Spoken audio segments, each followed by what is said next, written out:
Good morning, everyone. Welcome to the London session on TopstepTV. I'm Deeyana Angelo, aka Marcus Dee. Yes, it's early. Yes, we're starting an hour earlier. And Stefan D made a point that he doesn't really understand why we start 1 hour earlier and would like the time to be, again, adapted to the times when I like to trade.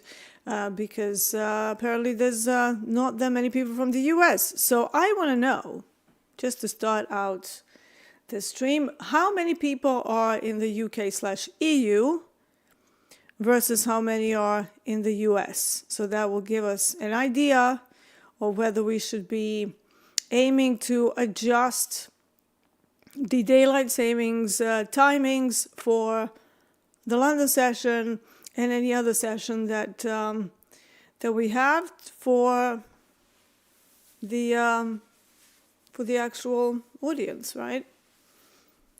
So let's see. So we go Wes, Stefan, and Martin.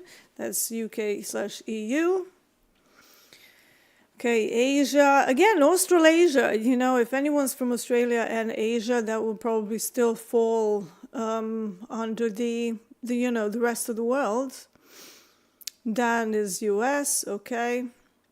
So is Jimmy. Andrew, Canada. Okay, so I would say we're probably a little bit split, guys. So, guys and girls. Yeah, so Stefan, you're kind of assuming that everyone who is up at this time of day would be just mainly EU and UK. But it does seem like we have, audience from all over the place. So, given that Topstep is a US-based firm, and given the fact that we do have a split audience, split viewers, yeah, I mean, you have to run a schedule on somebody's time. And daylight savings, I will say, is the bane of my existence because obviously it messes up all the data, especially the first week when this happens. And March is particularly terrible because you have 3 weeks of the daylight savings nonsense before UK and EU kind of sync back up with the US. Bruno says, US traders never sleep. Yes. Who needs sleep anyways? Now, if you've never been here before, I have been trading for about 18 years, coming up to 19 years. And I am Series 3 licensed as of November last year. That is not my first license that I've had before. I did have something similar in the UK. But right now, Series 3 is an active one. Let's have a look at what we got in the market. So I pulled some levels from copper and gold and platinum as well, which is what I kind of tried to concentrate on during these sessions. Now, gold can be a little bit temperamental where it kind of does this one move for the first half an hour, and it's more of a scalpy move. So, on normal days when we don't have volatility that's gone absolutely bonkers, usually it's, it's about a 30-tick move. However, today, let me just measure what that is. Yeah, we already have about an 80-tick move. Now, even though the volatility is higher, I still see the same sort of behaviors that we have, except it's with an expanded range, if that makes sense.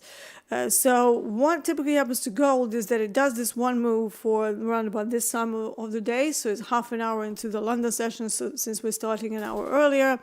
And yes, Stefan is absolutely right. I do not like to get involved this early because it's way too early. I still have no idea what they want to do with this. And chasing breakouts generally doesn't work for London. You need to have some sort of a smash back the other way from the Asia high or something, or Asia low, and then to have a bit of a stabilization, and then they kind of decide where they're going to go. So for the next, let's say, hour or so, maybe even for the next 90 minutes, I would actually expect gold to not go anywhere. So basically it did this pop that it always does. Let's kind of concentrate on this chart. And I have a million things on my table.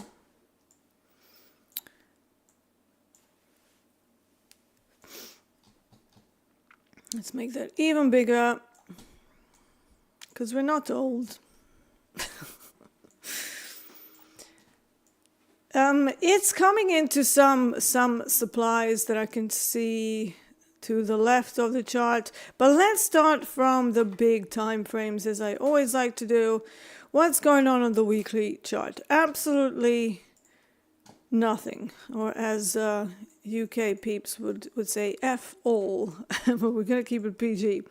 So basically we're still inside that same candle from the bearish engulfing. This looks like some kind of a distribution to me, which in under normal circumstances, when we don't have potentials for a trade war and semi-apocalypse, it would mean that we might expect more liquidation on this massive time frame.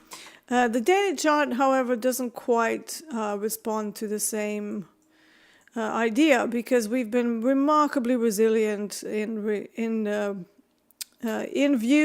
light of the basically big sell-off that we've seen a couple of weeks ago, and it kind of keeps popping up. Now, so far, 2930 has been a pivotal level. It is one of Hoag's levels, and he kind of brings all of his skills and 40 years of experience to give us weekly kickoff high and weekly kickoff low. And if you're going to put anything from the Topstep levels on your chart, please have those, because he uses things like support resistance, options activity, a whole bunch of stuff that he sort of packages into one single key level. Now, the key level can act as a resistance, but it can also act as a further springboard. So it's not like, oh, Hoag's level is 2930, therefore we all sell from there. It's not quite like that, right? It can be, but most of the time, any levels that we give you, A, is going to be a zone more likely than a singular price point, because, trading is not that clinical, right? So you always have a zone that you're working with. My zones tend to be anywhere from about 30 to 70 ticks, depending on, the volatility of the market. Right now, my DAX zones are about 110 ticks wide because of, the amount of movement that we're having there. And DAX is pretty fun these days, but I do wait until it sort of settles. I'm just looking at it now, and it's like on a 30-minute time frame, this candle is already like 170 ticks wide. So what I have to do is to be really careful with my trade locations and be really careful with the levels that I'm taking, and also the structure, because, in any other market, the width of the 30-minute candle would be about, maybe 30 ticks, maybe 35, 40. Well, today it's 160. So that means extreme caution, low size. And, even on my YOLO account, I've gone back down to like 1 or 2 DAX minis. And, I'm someone who quite likes to trade the full DAX, which is 25 euros per tick, but the DAX mini is only 5. However, with my stops being like, 70 to 100 ticks wide, just to give myself time. And I mean, they don't end up like that, because I do like to scale into those sorts of trades. So I will pop in one trade, then expect it to draw down.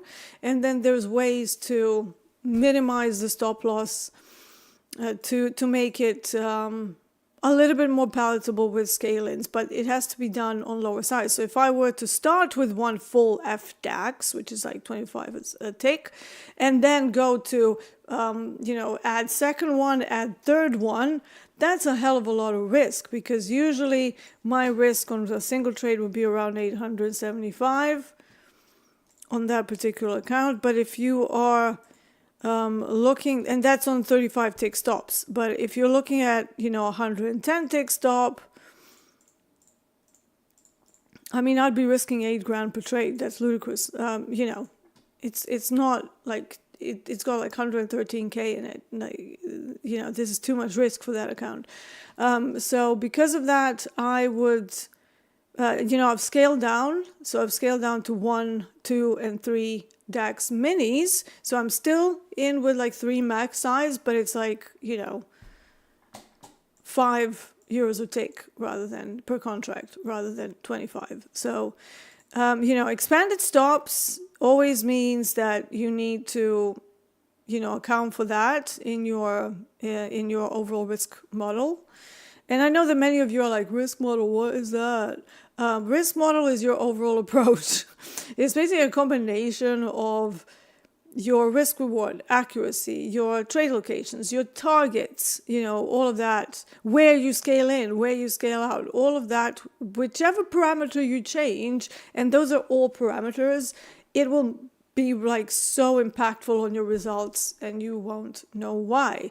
So if you familiarize yourself with system design and with, rather than complaining, oh, this didn't working, I'm looking at the stats from my Chameleonaires, which is the VIP group that I'm running, and we have people with, so on my combine here, I've been in this for, a few days now, but basically, I tried to maintain 40% accuracy and over sort of 1.5 risk reward. And, this is now outperforming that, right? So I have 48% accuracy and 1.48 to 1.5 risk reward. But this stability of the system can handle 40% accuracy as well. So, I don't have to worry. I don't have to, and this will obviously shift with whatever I'm trying to do, whether I'm doing more intraday swings or whether I'm being more scalpy. And because of the amount of movement that we've had, I've been more scalpy. So you can see that's reflected in a slightly higher accuracy and a slightly lower profit factor, but that's stable, right? It's not, like I can pull some stats. I'm not going to name names or anything, but some of the stats that I'm seeing, I'm like, this is never going to work. And I keep trying to get them to realize that it's never going to work. You need, positive risk rewards, if you're going to have low accuracy, but they're trying to be scalpers and then their accuracy goes down to like 20% or like 35%. And yet their risk reward is still negative by a lot, by like, the risk reward is like 0.5. I'm like, how, like, and then you're wondering why it's not working. Of course it's not going to work. Like your system design is like non-existent. So, certain things like that, when we're talking about stats and when we're talking about journaling and how to improve things, everybody wants to be a scalper, right? Everyone wants to be a scalper, but that's not appropriate for everyone. And I would say that scalping is really only appropriate for a very, very minute amount of individuals that are emotionally stable, that can handle sort of, not losing the plot when things don't go well. And that takes time, it takes experience, it takes emotional resilience. And, regardless of what the society wants you to think, I maintain that men are actually more emotionally high-strung, a lot more than women, right? Why? Because we're kind of in tune with what we're doing emotionally, whereas, especially my generation, sort of Gen X, and, we've been taught, if you're a man, you're taught to hide your emotions, and then you don't really know how to deal with them. So then trading will bring up so much crap, like from your self-limiting beliefs, your ego, your everything, and then it's like you lose it, right? You lose the plot. That's not, that's not a good way to be. It's not a good way to be in the markets, but we have to start somewhere. So you have to start with experience, experiential data, experiential learning, and then to know yourself effectively, right? Why are these labels on here? Hold on. Let me just clean this up because there we go. Okay. Yeah. So, Randy H says, Deeyana, do you have kids? I do not have human children. I have an older sister. She is 10 and a half years older than me, and she had 2 children when I was like 17, 18. So I saw how much work that was, and I was always very career driven, very ambitious. And to be honest, life of a musician, which is what I did back then, is not that conducive to. And the way I am, it's a bit difficult. I was always a little bit nuts, a little bit crazy, and some of my early relationships didn't really, again, men want, especially where I come from, again, men kind of wanted somebody who's a little more traditional. So when I moved to the UK, I did find my husband. We've been together for 20 years, but we are both more into dogs and animals than we are into human children. We talked about it, but after a while, I just realized that I like my life and, I love everything about my life. And we, like I said, we had extensive, discussions about that, and we decided that we're just going to have more dogs. So it's from both of our sides. The older we got, the less appealing children became. That's not to say that I don't like other people's children. No problem there. They all think I look like a cartoon character, especially when I have like fashion colored hair. So yeah, I'm okay with other people's children as long as I can give them back at the end of the day. So yeah, but no human children here. Yeah. However, I am a massive animal lover. I have 8 dogs of my own, and what's funny when I say 8 dogs, people kind of always change that number. I say 8 dogs, and then one of my very, very good friends was like, "You with your 12 dogs," and I was like, "Only 8, Susie, only 8 for now." And then Dolby the other day is like, "Dee's got 9 dogs," and I'm like, "Only 8, Dolby, only 8." I suppose once you go over about 4 or 5, does it really matter, right? So yeah, I am a mom to 8 furry little hilarious creatures. So yeah. Elvis says, "I can't imagine Dee as a trad wife." Yeah.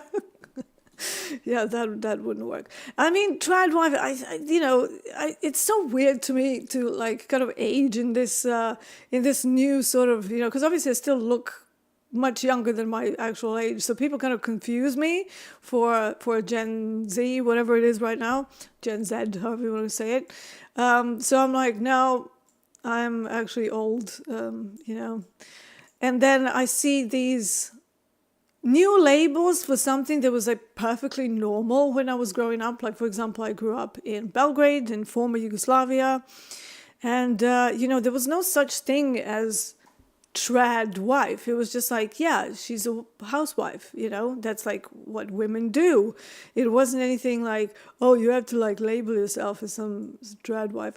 But yeah, so over time, obviously the career women became a lot more normal in society, and now we're kind of back to being, some girls actually wanting that family life. And yet I have, my 2 nieces, they have gone completely the other way. They've gone my way, right? They don't want children. They're like, they're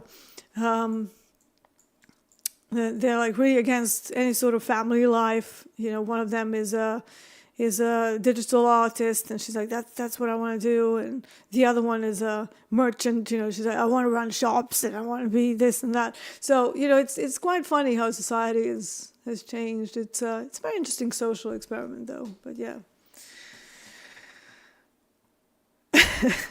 A couple of people saying, I hate other people's children, I only like my own. Yeah, I'm quite the opposite. I don't want any of my own, but I don't mind other people's children. Like, don't get me wrong, I like, children that are generally well behaved. Like, if I'm at a dinner somewhere, like, let me give you an example. If I was at a dinner, I was actually at a dinner, and we were just sitting down, and there was a boy that, the wife of our friend had, and she was letting him do everything. Like, they had a bit of a difficult situation where her first marriage broke down, and then she remarried, and then they had a new baby, but she had a son from the previous marriage. And because of that, I think the new dad, the stepdad, totally spoiled the kid. So the little dude is very cute, like it's like probably one of the most beautiful children I've ever seen in my life. But he was rude. Like we're trying to talk, and he keeps trying to scream over his parents. So at one point, I just turned around and I said, "Enough!" And suddenly he just shut up. So I was like, do you not like tell him to, because, I don't allow my dogs to be obnoxious. And frankly, I would expect, parents to be the same way with children. But, some parents are just like, yeah, whatever, just let them shout. And I'm like, no, you have to be firm with them. Otherwise they will make your life hell, right? They will make your life miserable. And strangely enough, the boy never ever shouted. And all I just said enough in a stern voice. Like I didn't do anything. So, I don't take crap from children, but at the same time, if they are asking questions or if they're just playing or whatever, I'm like, cool, yeah, come hang. Come stay with us, no problem. What have you got? Are we doing imaginary teas? Awesome. Count me in.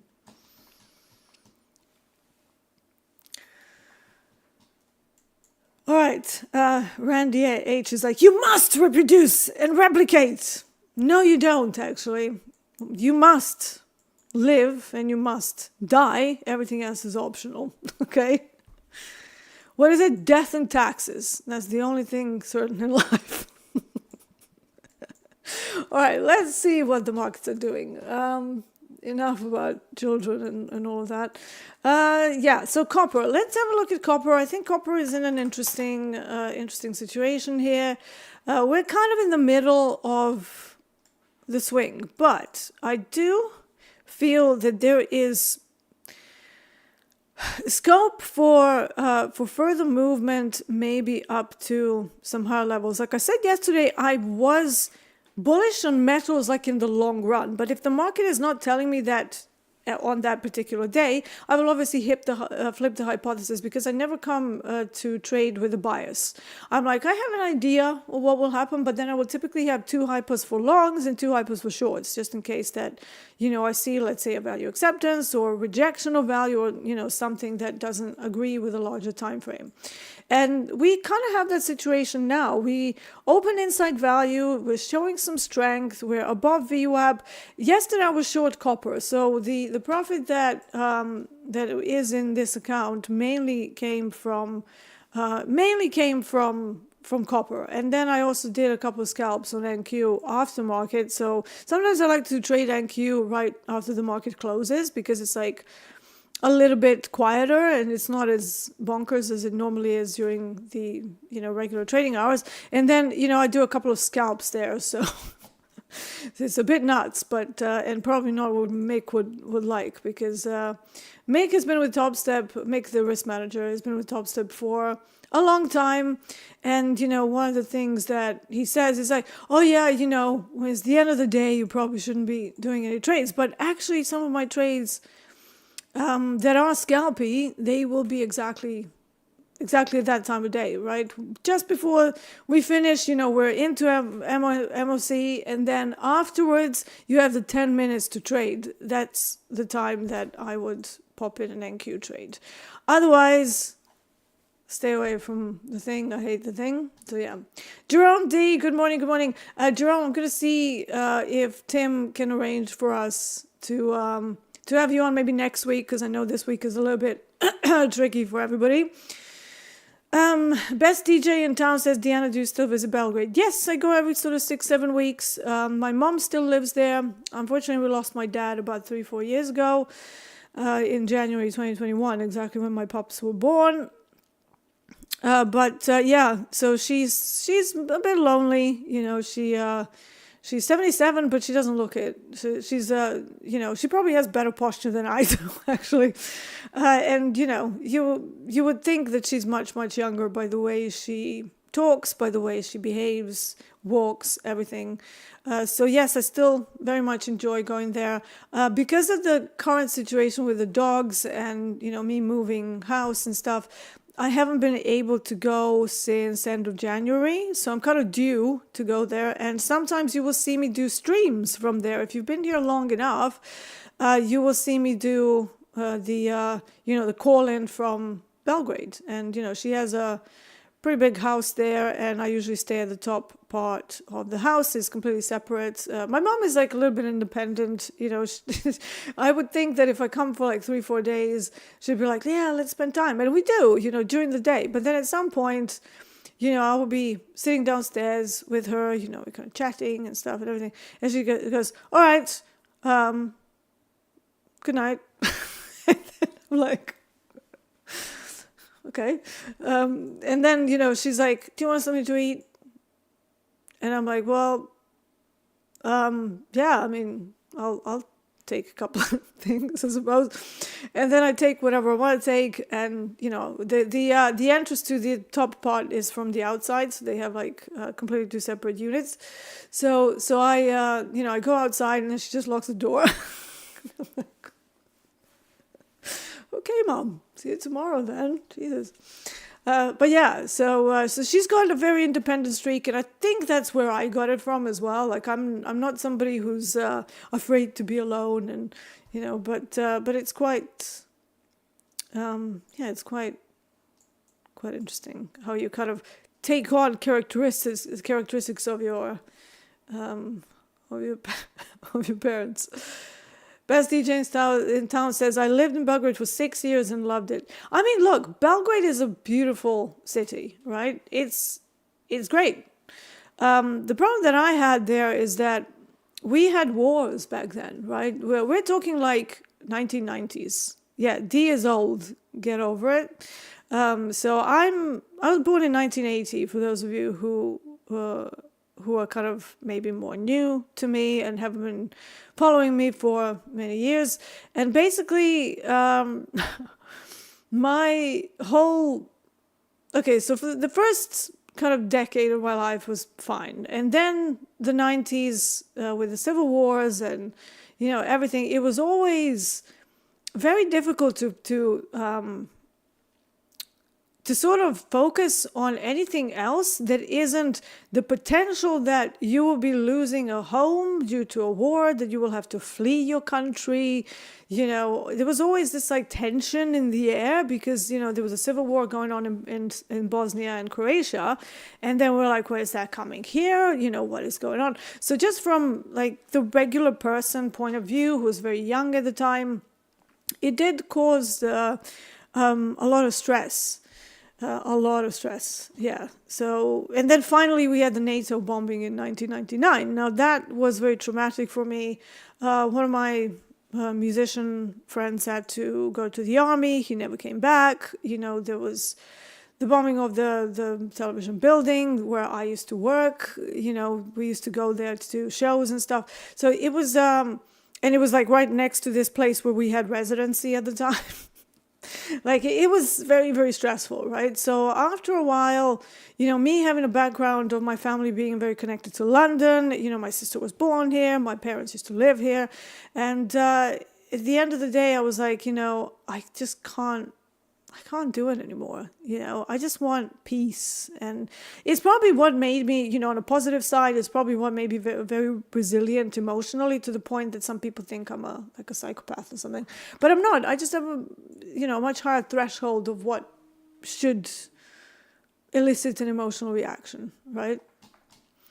So yeah, that helped me in trading, the fact that I have that perspective of, your life is what matters, everything else is fine, is what makes me not freak out. And, my flight or fight response, yes, I had some issues with it in the beginning of my career. Not very often. It happened to me maybe like 2 or 3 times where I totally lost control, but that was very, very early on.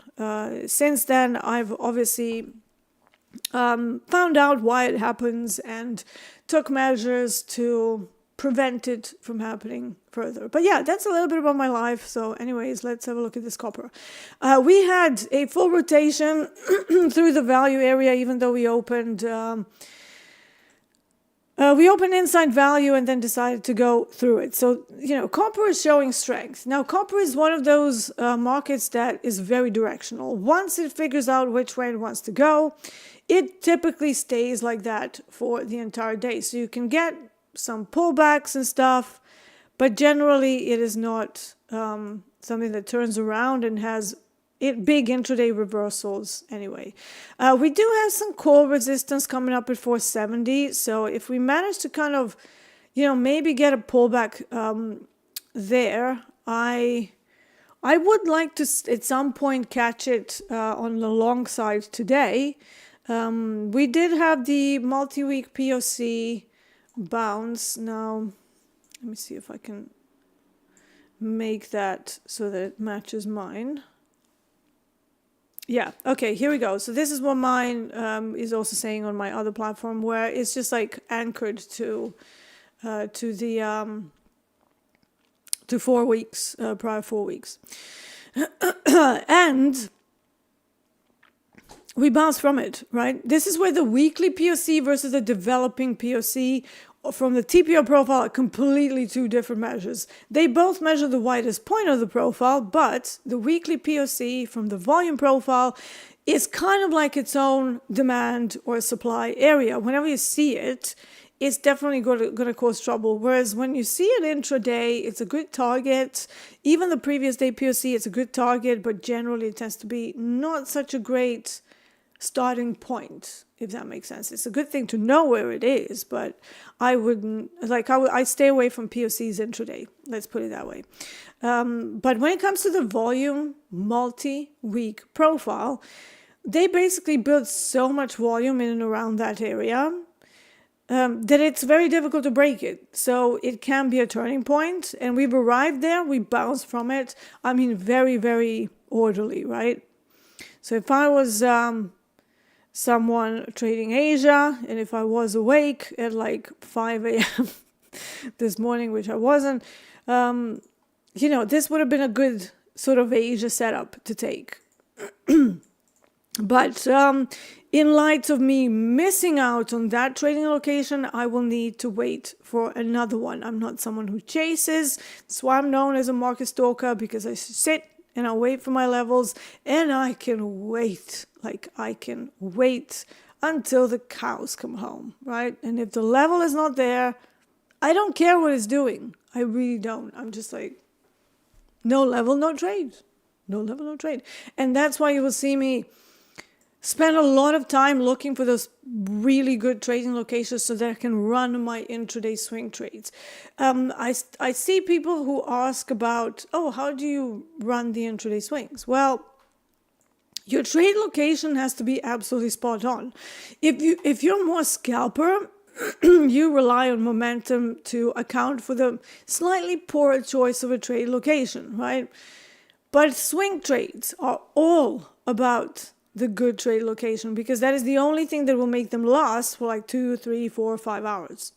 So if you are not adept at finding those and you want to become less scalpy, the first step would be to look at the larger time frames and find context inside it. Like, for example, volume POC, right? Now, in that same vein, let's have a look at where the volume POC is located for the 4 weeks worth on gold. So gold right now,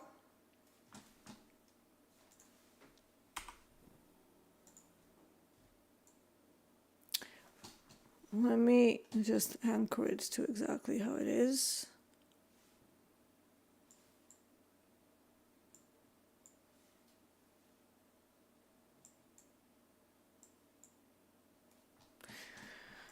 Oh, this is quite laborious. Okay, so I have the weekly multi-week POC, 4 weeks worth POC at 29.27. Now I can try and make this look the same.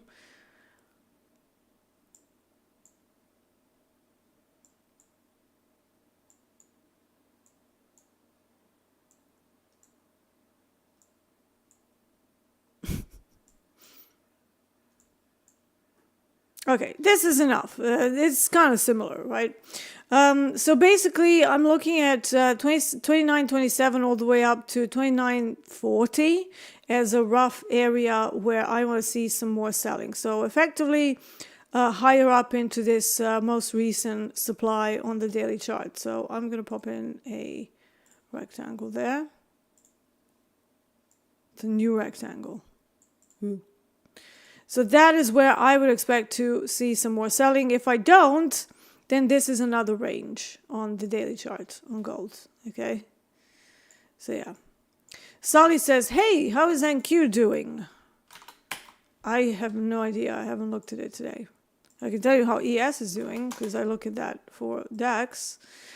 I think we have enough NQ traders, and I don't think we need to spend more time during the London session when it's generally out of hours and a little bit weird for US equities, talking about NQ that you have for 8-9 hours all the way along the main Topstep broadcast. The whole point of the London session is to give you alternative products, to make you realize that NQ isn't life and that NQ is only one of the currently 35 products that we can trade at Topstep, okay?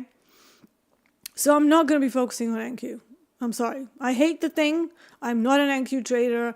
Like I said, I might do a couple of scalps towards the end of the day, but I certainly wouldn't be wasting my energy in the morning doing NQ analysis when I know that I'm going to end up doing copper, platinum, natural gas, or RBOB throughout the day, okay?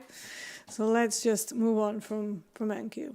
King Jones says, I have my best setups during the Asian session. Yeah, exactly. So Asia, if you're awake at that time, gold, copper, and platinum all move very significantly. Significantly during Asia. Right now, copper probably moves more. It moves about 109 ticks during Asia, whereas platinum is a little bit quieter at 82. But yeah, it's a calmer session, and if there is enough movement in there, which you can obviously measure with certain tools, then yeah, by all means. All right, so what's happening in gold? We had some calls up at 29.05. And there was some buying there. So until we get to my levels up here, I'm not interested in chasing this, especially not coming into ADR high at 29.18. And then, we have some projected ranges from the options chain, like, taking the volatility from yesterday, where would it project today? But, I find those a little bit tricky on days when we had outlier days, when it just everything goes so crazy. Mo says, is it time to move pension funds to cash? Well, funny you're asking that, but my husband just did that. Yeah, so I don't know. I can't advise you. I'm not somebody who's a financial advisor. Like I'm not a CTA. I'm not running any CPOs. But, you would need to ask someone who is actually qualified to do that. I only have the Series 3 license, I would probably need to register myself before I start dishing out advice. But, because you have to register with, one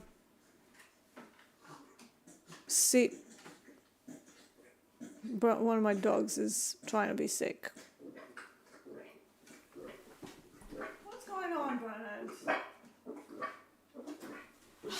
God, he does this every morning. Like, I think he kind of goes to the park and then eats grass or something, and then it's like,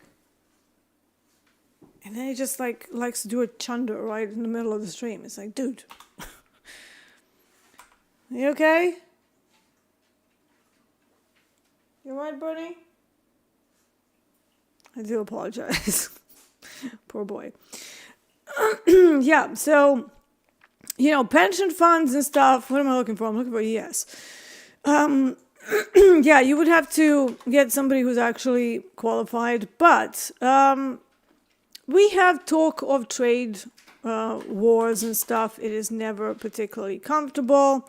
Now, where is this whole move coming from? Like, we had a demand area. Let me expand this because I think this was a daily demand. So for me, if you look at it from the weekly chart, yeah, it's not great. But I mean, this is still, we needed a pullback. I mean, this was just insane. Is it great that we're so far off the highs? Yeah, it's not great. Is this a permanent reversal? I mean, if it was me, I would be probably just, when the whole tariffs talk started happening, I have some protective puts on my long-term positions, right? But I don't intend on selling anything just yet, right? But I definitely saw a potential for, every time we mention tariffs, the market would just sell off. So, and here we are, they keep banging on about tariffs and stuff, and it's, it's difficult. It's like, do we start, going, flat on everything and cash under the mattress sort of thing? Probably not the time yet, right? I want to see what actually happens once the tariffs are in place. And, how will that affect inflation? I think this is a vast overreaction to what is going on. I mean, did they even establish tariffs yet? Probably not. Probably not. But, yeah.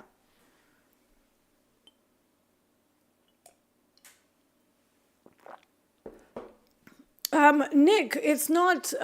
so Bernard, he likes fetching ball and stuff, and then he runs like a lunatic.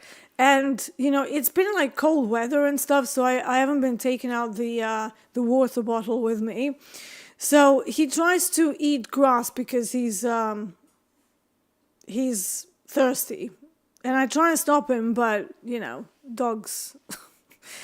He's off leash, right? So how am I going to stop him? It's like, oh, don't eat grass, and he's like, yeah, whatever.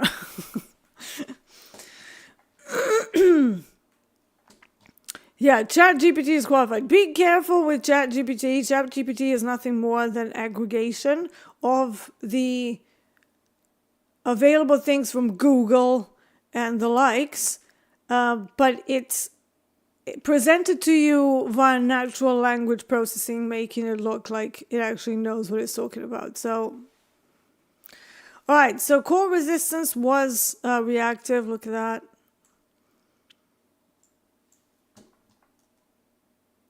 So yeah, Mo says 2 weeks ago I moved to U.S. equities hoping for all-time highs. How wrong was I?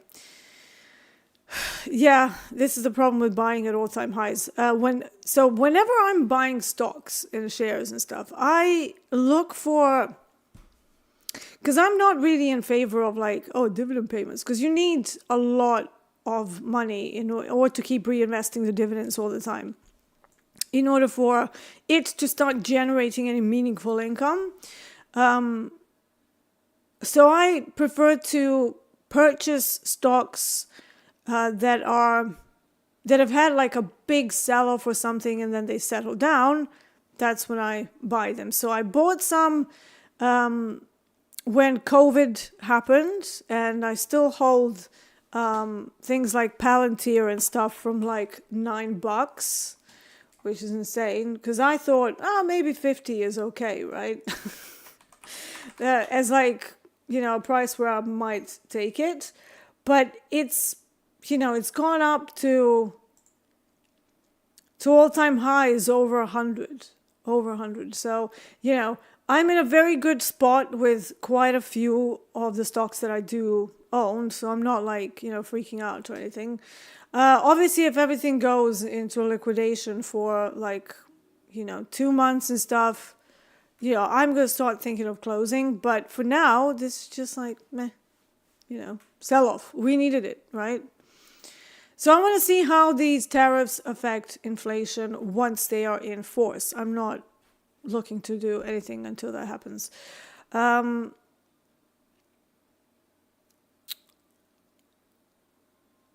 Let's see. I have Deeyana. Do you do individual coaching? I do an individual coaching, but for some very specific types of traders. If you go to, so we have my YouTube channel under this whole video, in case you didn't know. and my Twitter as well. But I'm not that active on Twitter. The social media is like, oh God, like it just keeps popping up. And remember, I'm old, so I started with MySpace. Then we had Facebook. Then we had Instagram. Then suddenly Twitter came up. Then we had TikTok.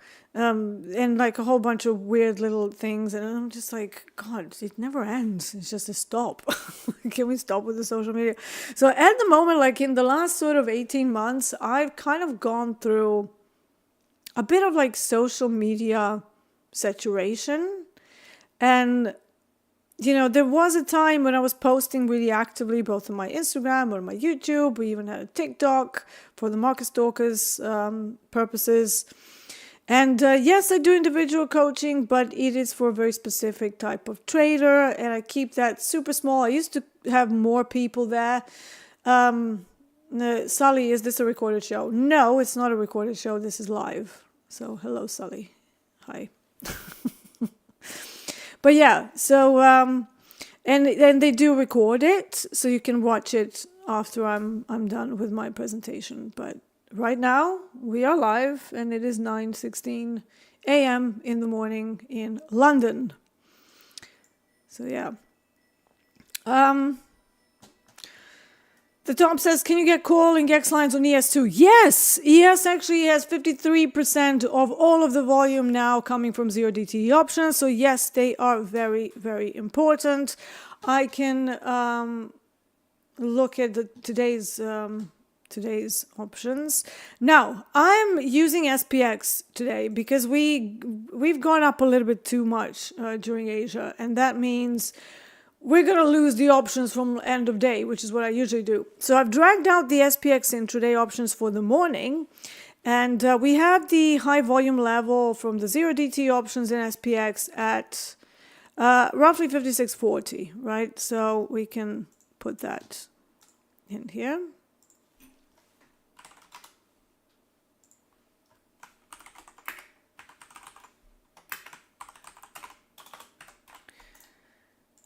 Oops, I pressed the wrong button. Did not mean to do that. It's early.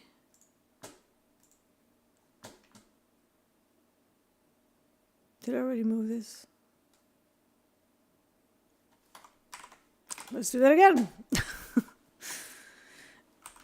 This is all from yesterday because I was plotting it. Okay, that's one. We have GEX3 at 5600.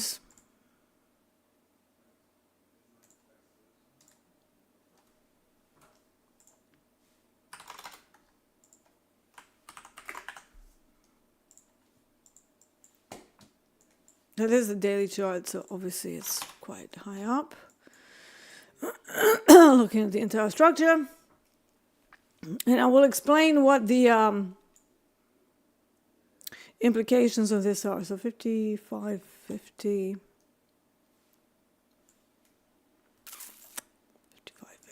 Let's use this one. Recycle the lines. 55.50 is GEX 1. Okay. So this is what you have nearby, right? There is GEX 10 and GEX 6 that are a little bit less important, but we have 56.74. Let's put that one down as an upside target as well.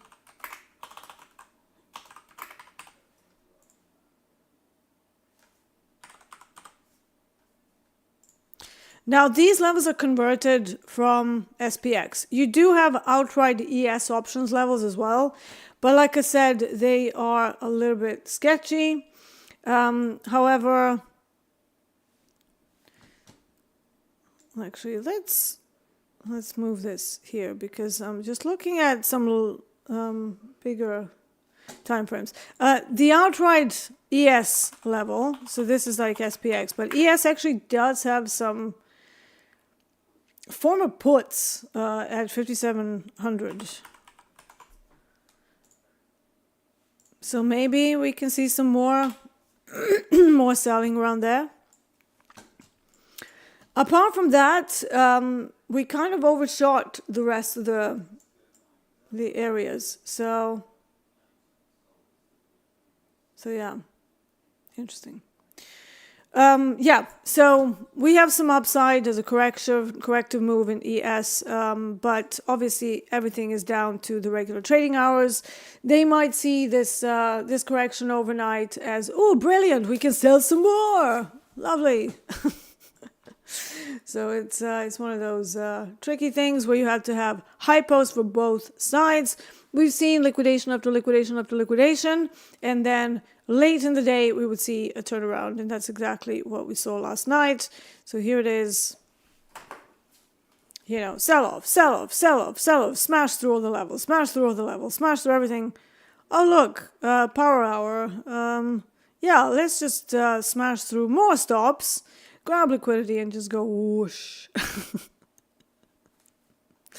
So yeah.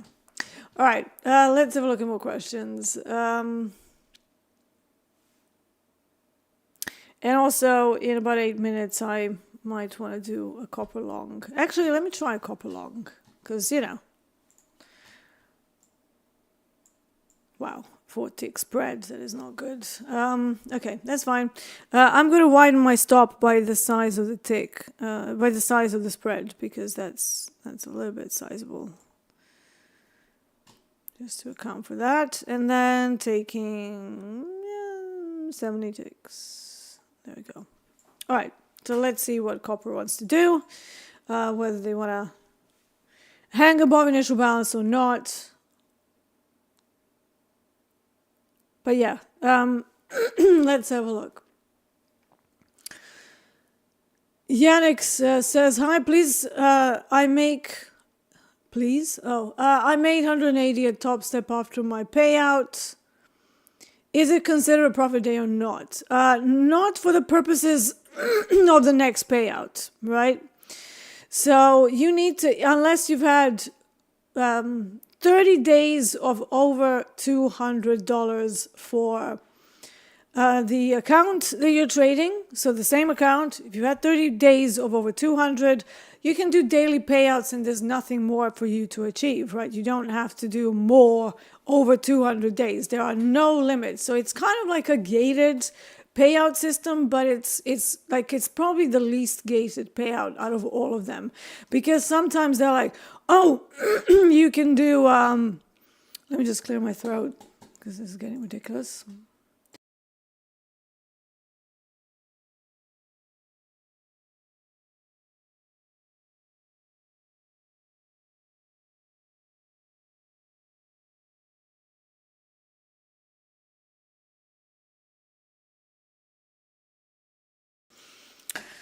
Oh, the frogs in the throat in the morning are always fun, isn't it? All right, so yeah, if you've had 30 days of over 200, there is no more to be had. But if you're not at that point yet, for the next payout, so in every payout cycle before you hit the 30 days of over 200, for every payout cycle, you have to have over 200 profit for 5 days, and then you can do a payout, okay? So if you don't have that and you only made 180 and you don't have 30 days of over 200, no, that is not considered a profit day. The top said, should I move from USA to London for a finance/trading job? I mean, you know, London is known for its... You know, the city is the area that's similar to Wall Street, right? So we have our own financial district, if you will. The bank, the city, Canary Wharf. And yeah, there are great opportunities. So if you have an offer, I've known many USA people who are over here for the same purpose, right? But by the same token, I've known a lot of English people that have gone to New York for the same thing, right? So it depends whether... You know, a big move would be problematic for you. Just beware that the weather here, you know, not the best. It's mainly overcast and, you know, there's some sun, but, you know, are you okay not having an outdoorsy lifestyle? Depends on where in the US you're from. You know, I know that a lot of Southern California types, they would be pining for the outdoorsy weather and, well, let's do barbecues and stuff. Like here, you can do barbecues maybe when it's sort of not completely raining. What's going on with my voice? Christ.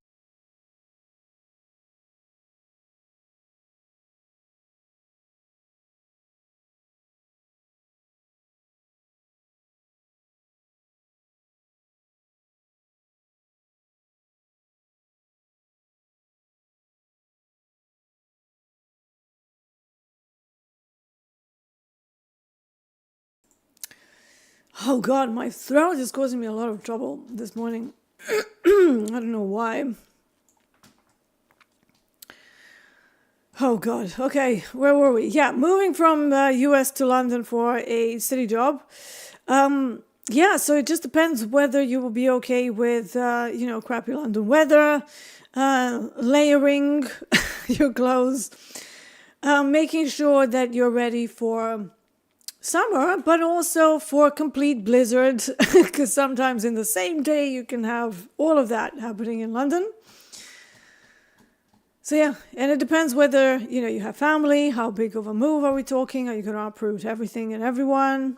Do you need to move kids from school? Like, it's a big decision. So, but yeah, many people, they love working here. They come here because of that. And if you're going to work in finance, you can probably justify the crazy London prices as well.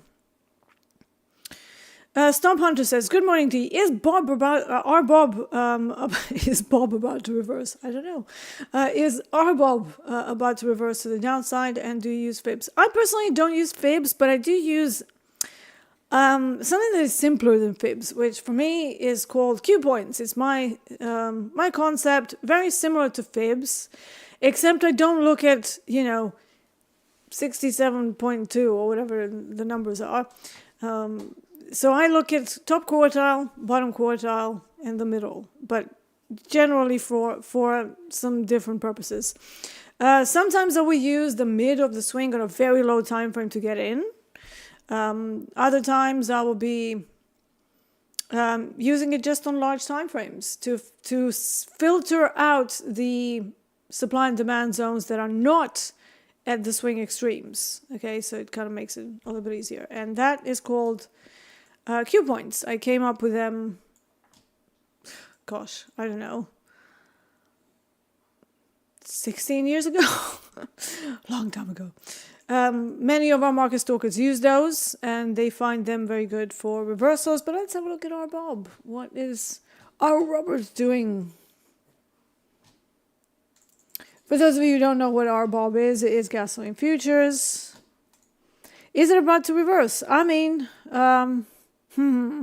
we're kind of sitting at a bit of an interesting area where the Fisher transform that I have on the daily chart has kind of reached some oversold levels. Now, this is something that I only use on the daily chart. And to be honest, I mean, I was looking at crude oil longs to run some options. 65.50 was where I was kind of looking at. But yeah, for intraday, is it going to reverse short? Maybe later on in the day. But right now it's looking pretty damn bullish to me. So, wouldn't be stepping in front of this. But basically, this is what I'm looking at. We're creating phase one. However, it's very early in the day for our Bob, right? We have had movement. Yesterday was an outlier day. It just kind of kept bleeding and bleeding and bleeding. But yeah, it might be worth looking at it after the first hour of NYMEX, because if it's going to reverse, usually after IB, after NYMEX IB, is when that tends to happen. Okay. So yeah. But precarious area for shorts from that big daily time frame. it also looks like it's ignoring this supply that we created on the way down. So basically there's like drop, base, drop, base, drop, and all of that creates supplies on the way down. And I was kind of looking for, I mean, this whole area is one big unclean arrival. However, I was looking for the edge. Like if you're going to be looking for shorts, whenever you have a structure like this, you want this edge, the proximal edge, if you're coming from below and then you hit the sort of supply on the way down. I call them speed bumps. I don't really call them true supplies because they're not located at any kind of swing extremes. So I would be looking for a reaction from that. The fact that we didn't react, that would be cause for concern for me. And then I would be looking for a 4-hour chart to show me where the actual starting point is for this whole move, and it was up here. So if this whole structure fails, that is a big time frame change to the upside, and then I would be looking for longs for the foreseeable future from that large time frame. Obviously, intraday, you're going to have opportunities on both sides on most days, but just as a contextual thing to keep in mind, that's, very important and can help you with decision making as well. So I don't think so, not yet. It's ignoring some levels, but have a look at it after IB for NYMEX, after the first hour of NYMEX. And then if it's going to reverse, it's going to reverse in the 90 minutes between what is that? It's 9 a.m. Central all the way up to 10:30 Central. But now we actually have Euro close that is later, right? So it's going to be a 2.5 hour area time zone, day trading time zone, that we can maybe look for a reversal. But yeah, this is too early for me for RBOB. All right, the top says, where do you get the GEX values? I should really ask Mentor Q to like send me an affiliate link or something, because so many of you are interested. Where do we find GEX value? Mentor Q is the company. Okay, I do know Fabio. Me and Anne-Marie actually did a webinar, but yeah, I'm not an affiliate or anything. I just like their levels. So basically, I use their query bot. I don't use the dashboard because I use some rather unusual products. However, they have outright options activity chains that they simplify down to a single line on the chart for all sorts of stuff. So you can even convert things if you don't know. Like, for example, Dow Jones doesn't have options activity, but you can convert some blind spots from like ES and SPX levels and then plop those on the chart. They will still be useful because those products do correlate. But yeah, and then nicely ties into what is GEX. GEX stands for gamma exposure. There are levels where the market makers are likely to get involved in order to adjust inventory, whether they adjust by flipping into a low volatility to a high volatility environment or vice versa. That's a different matter altogether. So you can have these levels as sort of orientation points, which is how I use them. And then there are big levels like calls and puts, along with GEX 1, 2, and 3, where you have a lot of interest. So they typically have quite a lot of volume around them, and it becomes a little bit difficult to break. Now, if they do break, they typically tend to give some more meaningful moves that won't even look back. Below, like let's say if you're looking for longs and you go over a significant GEX level, like for example, let's go back to ES. We have this HVL, so high volume level from 0DTE options on SPX. It does mean that there's still some passive buyers getting involved here, and the market makers, they have to adjust inventory when things go crazy, right? So whether that inventory adjustment is dumping more or buying more, that's an entirely different thing and is contextual. But generally, when we break HVLs, it means that they will probably and again, I always say, who's they? The wizards, market makers. They will probably want some sort of a sell-off first before they keep going higher. But when you see passive buying, and what do I mean by passive buying? I mean wicks, buying wicks. So we try to go lower, below it, buyers step in. We try to go lower, we fail, buyers step in. Now we've gone down to HVL, and we are effectively assaulting it from the other side. If I get more buyers here, this would be a cause to go long, right? Now, obviously, this is a dangerous time of the day because we are in out of hours session, because this is out of hours for ES. But looking at the options activity, we do have some put levels up at 5,700 from directly from ES, because this is the SPX level. But ES actually has some interest up at 5,700. Can we reach that? That would be my target for this move, right? So from wherever we are, all the way up there. So that's the HVL, right? If the HVL starts to give a reversal, just like any other level, you would be looking at shorts, because the HVL is then going into maybe not the crazy volatility. And this is already crazy volatility, right? All of this, crazy volatility, crazy volatility. So if they fail to go higher, they could just get stuck in a range, right? They could get stuck in a range and do absolutely nothing for a few hours, at least until the start of the New York session. So yeah.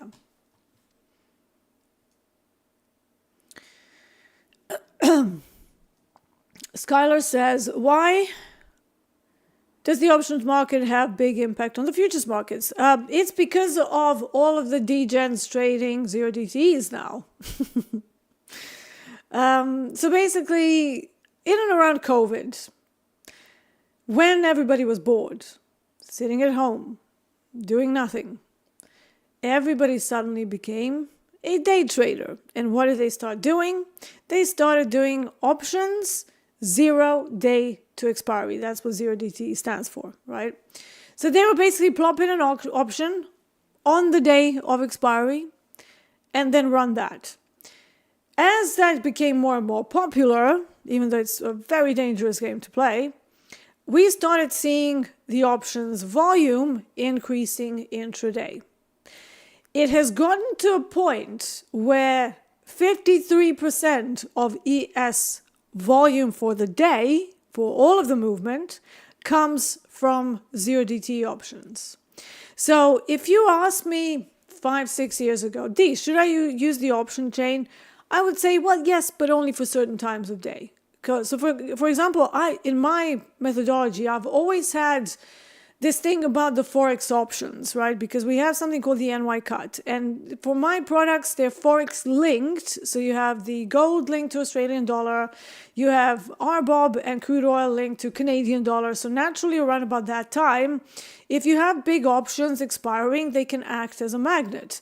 And then once you're there, they will act as a reversal. So obviously it's a useful thing to have. In general, to basically just, okay, so if I was in with more than one, I would cut one on copper and then book the rest, let the rest run to like some higher areas. But right now, I took whatever this is, a little bit of profits here, gives me a cushion for the day. But we are at this call resistance area that gave us a short earlier, so it is a dangerous area, so I'm taking this as a scalp. So that's 359 for the little copper run from the initial bounce high up to the nearest core resistance. And now we may have some shorts stepping in yet again, which might be something to look for. I'm going to look for a reversal on a 15-minute chart to hold if I want to run more shorts. If there's nothing of the sort, I'm going to try maybe getting in another long. But at these levels, I don't see a swing potentials, which is why I'm going to be a little bit more careful with the length of the time that I'm holding my trades. Because holding trades for a length of time is aggressive. The longer you trade something, the longer you stay exposed to the market, that can speak to your aggressiveness in the market as well, okay? But yeah, so the options activity across the board has kicked up significantly, even in crude oil and RBOB. We now have, so just to give you some numbers, before COVID, we had about 15% of crude oil volume coming from options. Not much. But I've always had that, let's look at Forex options and then see if we can, find some magnet levels and then use that as a confluence for whatever I want to do with crude oil. And this is one of the reasons why I always like to trade after the NYMEX initial balance, because you have post and my cut, the options expiry in Forex happening at 9 a.m. Central. After that, you have a huge influx of volume. You can even see it in gold around about that time of day. But it kind of has a knock-on effect across the board, right? Even ES has known to fail the auctions after that time, which is why I kind of use more like 30 minutes on initial balance on ES, rather than using, let's say, 90 minutes on gold while I wait for COMEX to start trading and they get all the way to the Forex option expiry time, so that I can see whether there will be a change of trend or a push. So it can work both ways, right?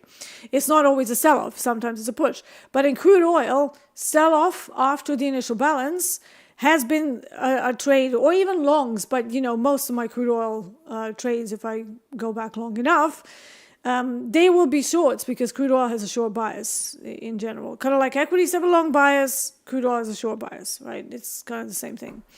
But yeah, if I am looking for a reversal of any kind, it will be in that sort of a 90-minute time span after the initial balance into euro close. And then if I'm looking for another trade, I will actually have a break all the way up to like sort of an hour before settlement. And then I will look for more evidence of either a reversal or, again, continuation. If we have like some mad trending day, I'm obviously not going to be going against that. But if we do a pullback, let's say for the first half hour of that final stretch into settlement, I might actually look to go with the move. That, I've been known to do that as well. So it's very contextual, but it's kind of helpful to have those times of day when you have anticipation of something transpiring, okay? Dan Trader says, what's it like to have a photographic memory? You can recall everything you see. So here's the thing with photographic memory. There are grades to it as well. I have the photographic memory where I can recall where everything is, and I can recall very well where the levels were, what the setup looked like.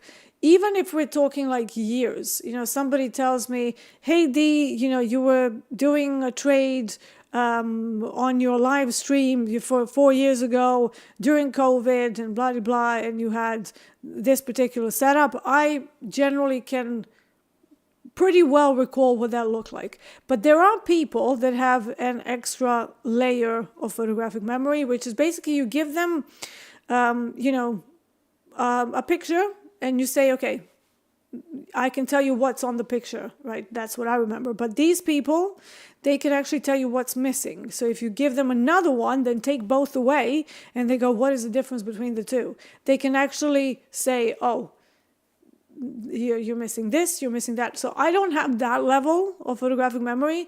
However, I do have the freakish thing where, for example, I don't necessarily read. So let me give you an example. We were in Seoul in Korea doing a gig back in, 2010 or something.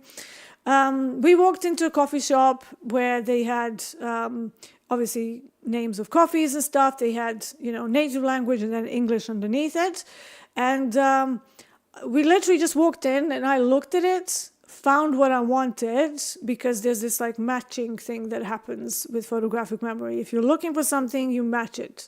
It's almost like giving a computer a search string and then it doesn't want anything else. It just looks for that string. It's a bit bizarre.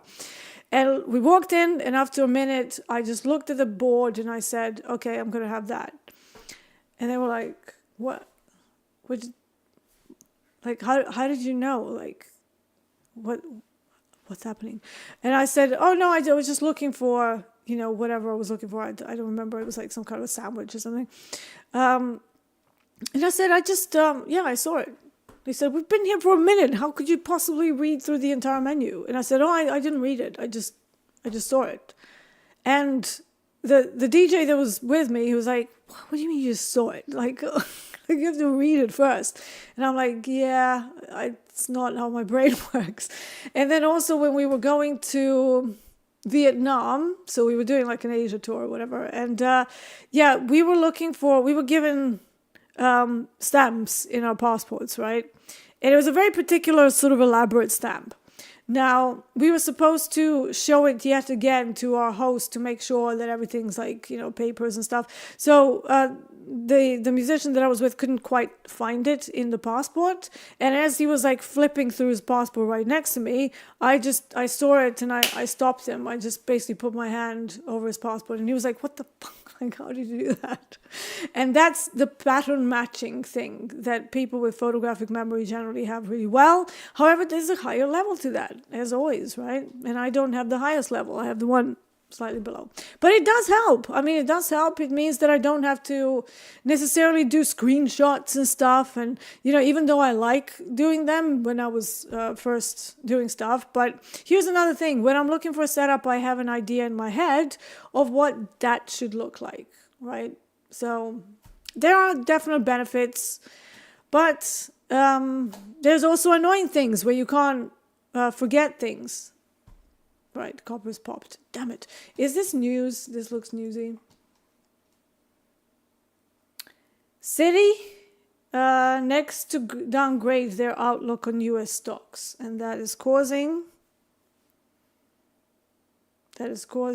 trouble. I don't know what this means. Citigroup upgrades China stocks to overweight. There's a weight to stocks? What does that mean? That's weird. China stocks now overweight. Let me Google that quickly.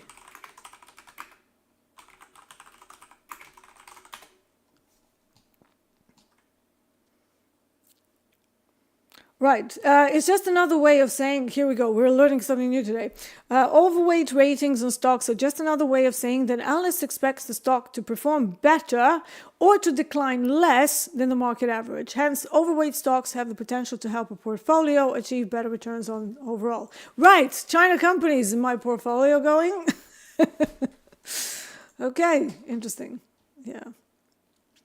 Future Millionaire says, so you use HVL like a line in the sand. Yeah, to be honest, I use all of them like a line in the sand. Any options. Yeah. D, what's going on? Are we crashing out? We might be. We might be. I mean, there you go. Citi says they're going to downgrade U.S. stocks. Yeah. Paul H says, I feel if this was a physical classroom, we would all get a laminated handout of market times as they relate to London. I'm making one now. You're not wrong, Paul. Yes. Yeah. Mo says, am I seeing this right? NQ had a 400 move since 1 a.m. London time. Yeah, Asia moved it massively. But look, ES is now turning around, so this is not looking good. So if we hold below the HVL, then more selling is going to come.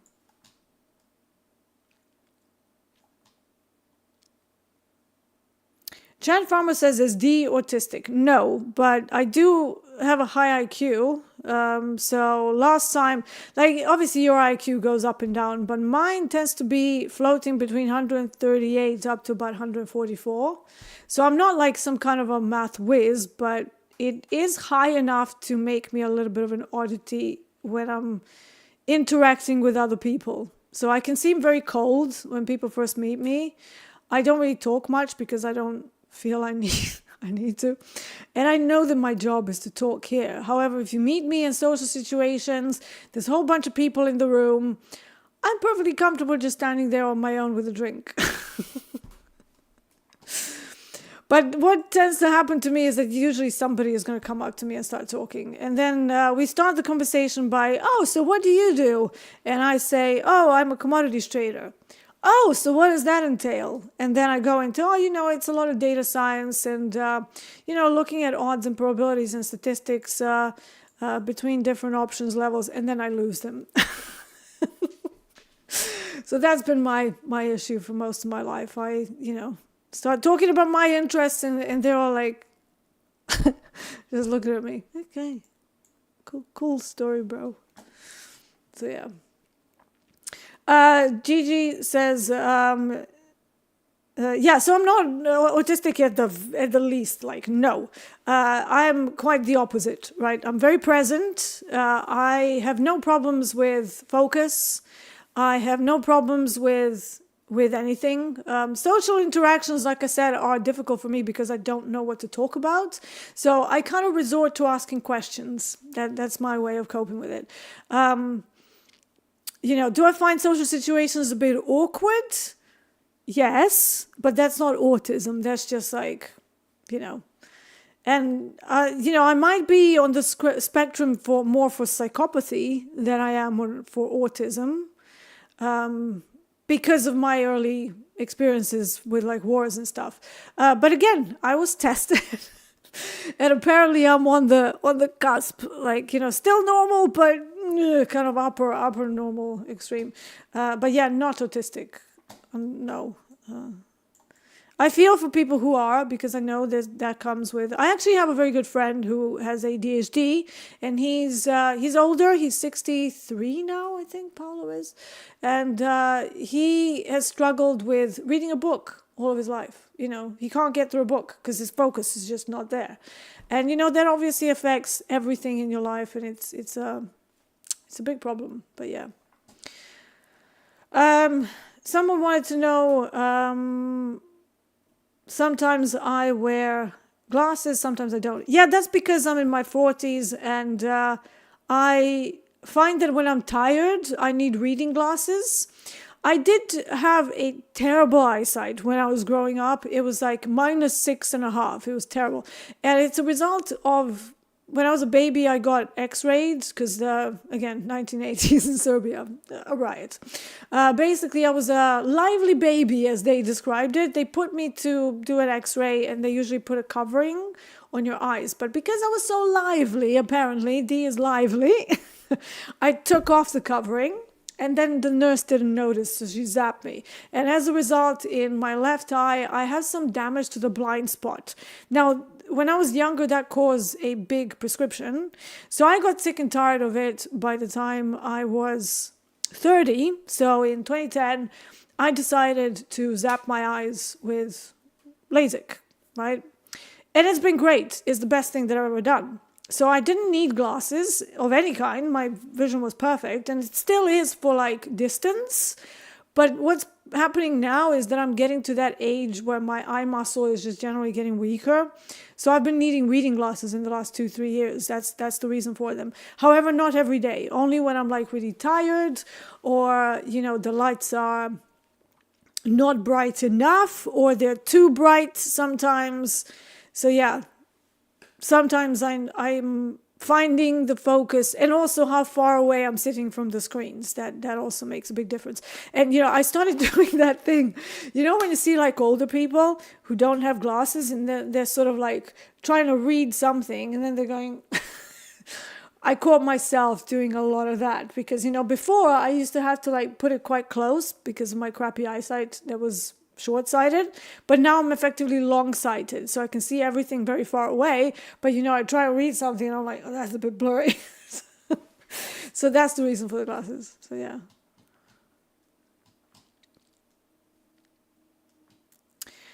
Gigi says I'm autistic and bipolar. It's why I trade. Okay, so you can probably focus in. But I do hope that you have some medications to manage both of those conditions.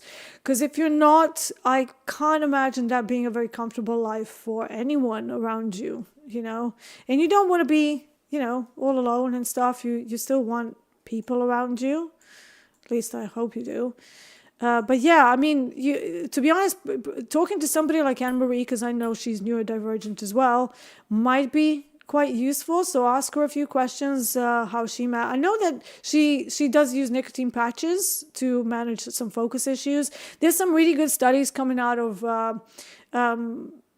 think is the US, double-blind studies to see how nicotine is as a nootropic. And to be honest, it's probably the best nootropics that we have at the moment, even though there's a huge stigma over it, right?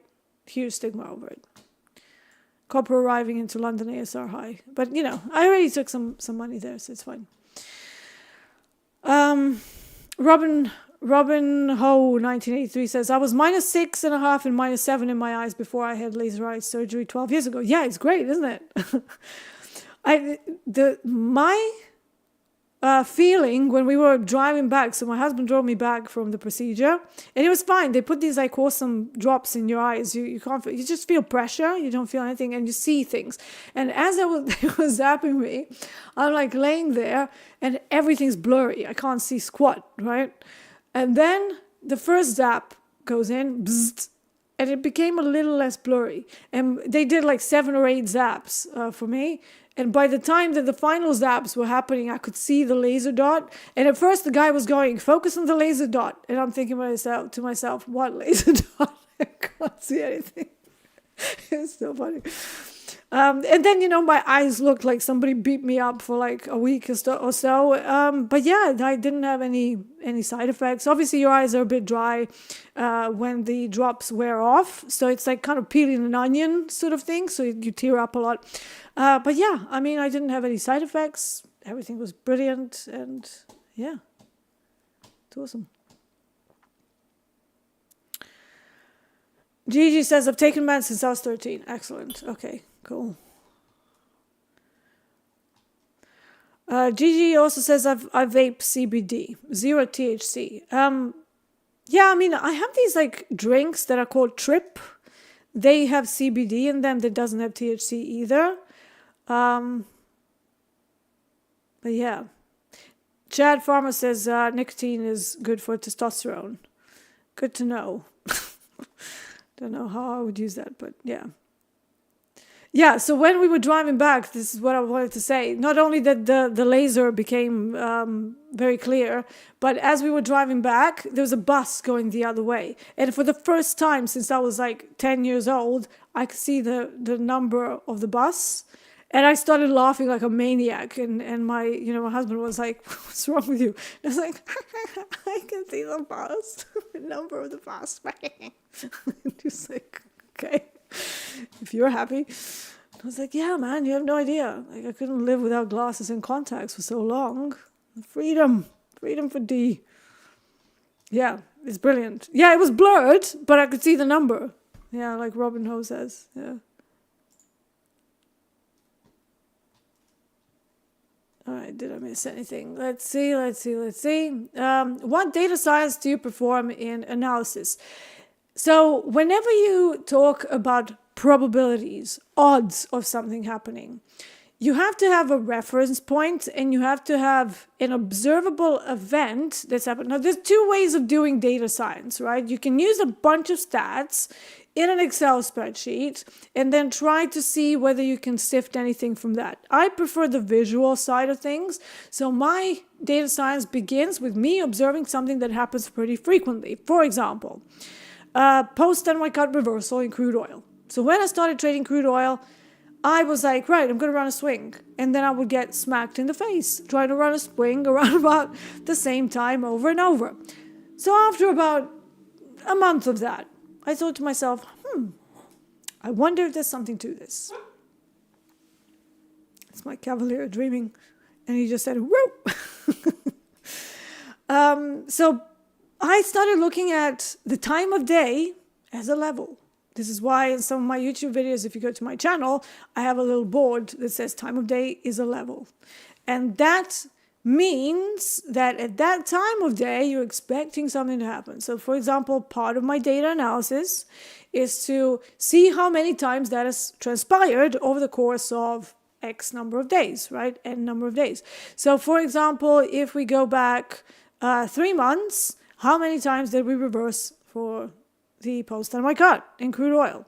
What time did that exactly happen? Was it Euro close? What is it after Euro close? Was it before Euro close? What is it right after 9 a.m.? So all of that you can collate as a separate statistic, right? As well. So you can use VWAP. How many times do we bounce from Globex VWAP in a given product? For example, ES. But then you can do data science like, okay, we have VWAP, but we overshot, then reclaimed it. By how much does ES normally overshoot VWAP? And how many times has that sort of thing happened? And then you would find an average of all of that and try to run a trade. Now, what I'm going to do here is I am going to try running a short on ES because we are kind of trying to reject that HVL.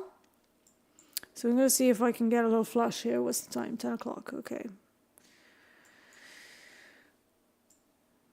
This is a very ambitious target. It's probably just if it does give me what I want, I'm not going to stay in here for much longer because the stop loss is not big enough. And I'm breaking structure here, so I know what I'm doing wrong. But it's above HVL, so it should be all right. Yeah. So yeah, for example, how many times do we bounce from VWAP versus how many times do we overshoot it and reclaim it? All of that is data science. Every single part of it, okay? All right, it's going. Oops, some bars here. Okay, done. Yeah, so just saw that happening, so I wanted to take a few ticks out of that as well. Whenever I see buyers stepping in on time and sales, that becomes a little bit dangerous, and they kind of came in with like a whole bunch of blocks. It could keep going, but again, I just wanted a little scalp off the HVL. All right, 481 on the day. Not bad, not bad, not bad. David Castillo also says it is useful for chart analysis as it is very non-linear. Wondering what I can do to study what specifically I need to know how to make predictions. I have the math skills, but I wonder, yeah, this is the thing with trading, right? Math skills are great. However, if math skills was all it took, all PhDs in statistics and maths would be generating alpha. So clearly, there's something else to it, okay? And here's where the creativity of the person doing the analysis it comes from. Trading is the only science where you have an equal amount of creativity versus analytics, okay? One without the other, it just won't work. It'll be either too discretionary or it'll be too mathematical. Markets are kind of a perfect blend of both. So I always start from an observation. So I find that the best algorithms were created by people who are already good traders. Why? Because we have the experience and an idea of how we perform the market as a manual trader, and then you try to automate that. However, be careful of automating too much because you might think that you can replace yourself, but you can't. So any algorithmic trading, any math skill, any data science activity should start with an idea. What do you expect to happen? Where and when? Okay, that's how I start, right? So basically you start with let's say an idea that VWAP will be reactive to the long side, okay? You observe that. Let's see what sort of statistics we can find around that. You can find statistics about what time of day Globex VWAP usually gets tested. You can find statistics of how many times it overshot and completely ignored it, in which case you probably need a more range-bound day. You can get statistics around any level like that, value area edge, average session ranges, everything else. Jim Z says, how much was that surgery, D? So this was 2010, so it was a while ago, and the surgery was about £4,500. So not terribly prohibitively expensive, but you know, 4.5 grand these days is like, oh, it's nothing. But you know, in 2010 it was more. It's like, okay, it's, you know, it's enough.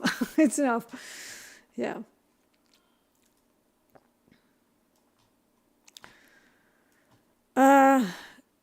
Eugene Smith with the capitals, Christ. Why are we shouting?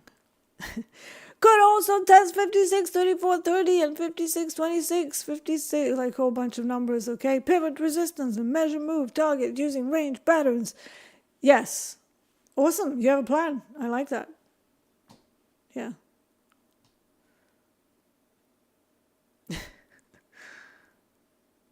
All right. Nice. Are you proficient in R? So I'm proficient in Python. I looked at R. It's like it's similar, right?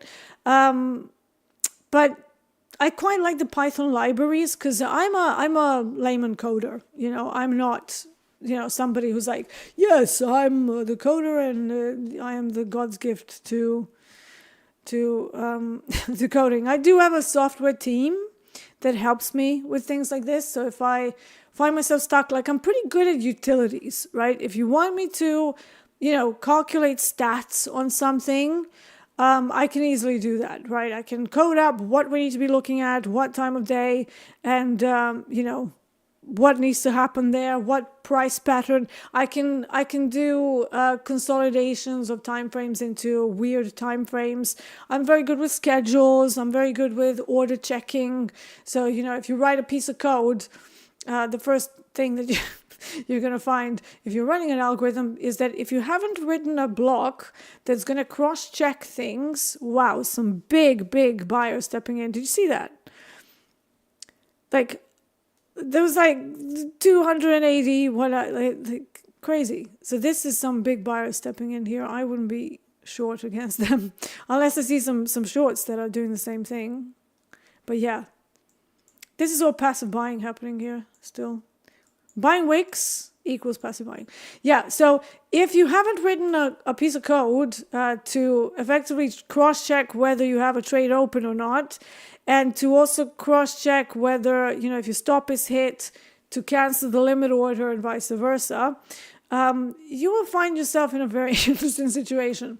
So the first time I wrote one of my algorithms, I luckily ran it on a demo, but it basically opened up like about 50 trades in the space of 1 minute, because I didn't put a code in to cross-check whether there's a trade open already. So yeah, very interesting. So, you have to do like pedestrian things like that. And I'm actually very good at doing that. But when it comes to, because, we have some trading algorithms that we use to optimize. So we have TensorFlow. So I can't do TensorFlow. I don't know how. So we have somebody doing that for us. So yeah, coding is very fun. But it can also get tedious. You get yourself into moments where you write a piece of code and then it's doing something that you didn't technically design it to do. And then you're like, it works. Why? But then you go, oh, that doesn't work. Why? It's literally like a meme in and of itself, right? So yeah, coding is fun, but you can get yourself in some conundrums. So I stick to, just like, I call them counting algorithms if I need to cross-check something really quickly, where I would just, write a piece of code to check, like, for example, how much in a single movement, basically MFE, how much in a single movement during a specific time period does a particular product move in ticks. And then I like to aggregate those numbers and then find an average, and that's effectively MFE. But I like to look at it for a specific time of day. So, you can derive a whole bunch of stats from that. You can go down a rabbit hole as well. But yeah. Yeah, the more blind you are, the more expensive laser surgery is. Yes.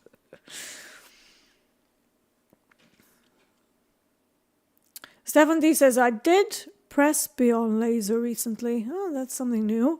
And it was around 4,500 euros. That's when one eye, long distance, one short, one nearsighted, right? So one nearsighted, one long-sighted. I see.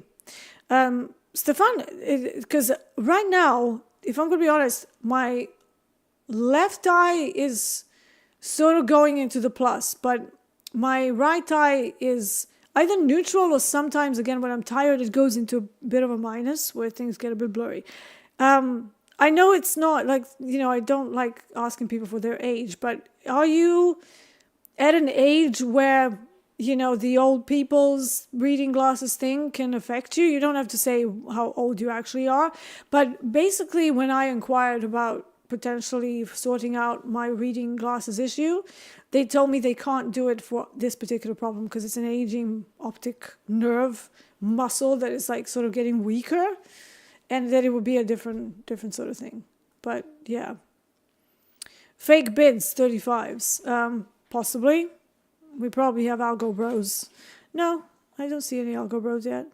But yeah, those orders on the time and sales, they were actual orders that came through. This is why it's good to look at both.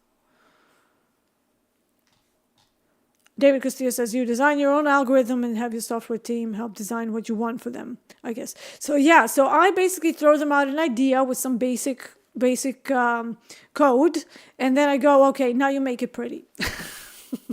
Now you make pretty for Dee.